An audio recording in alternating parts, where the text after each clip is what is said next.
Hi, this is another video of Mathemagician tutorial. In this one, we are going to show you how Mathemagician can help you if you are really confused. Let me use this example.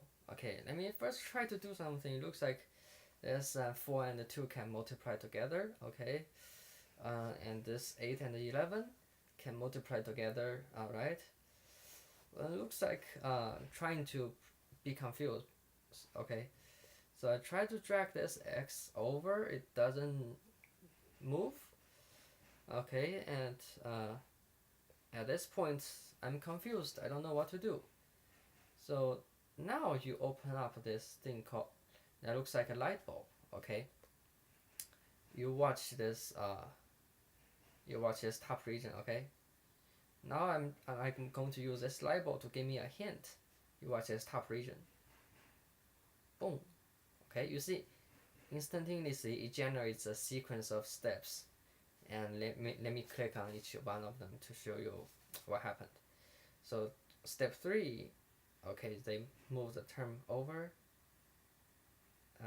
distribute x out, add 1 plus 1 equal to 2, move the 19 over to the right side, and did the calculation. You see, or actually it actually adapts to whatever status you are. So if I go back to the 0 step, the beginning, and now I use this hint, it's going to generate a totally different solution based on this one. You see, it generates a top layer, okay? Now this time what it does is actually it moves the whole thing over, did this, factor the x out, 1 plus 1 equal to 2, calculate 19, move it over,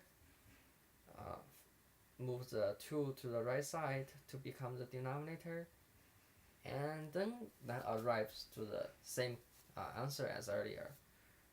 Now you learned the two approaches. You can actually try yourself, invent your own method of doing it. So for example, this time I might do a different one than the computer gave me earlier. So let me do the 8 plus 11 first. Okay, you see, that generated another path for my work. And I do this. Okay, oh, now you see, now I'm again back to step 2 like earlier. Actually, I want to be creative, so let me not do that.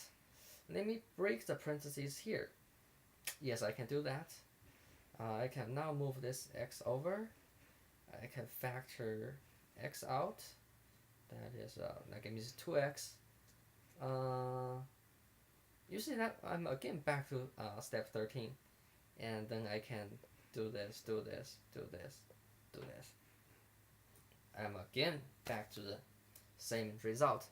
So as you can see, we can solve the same problem in many ways.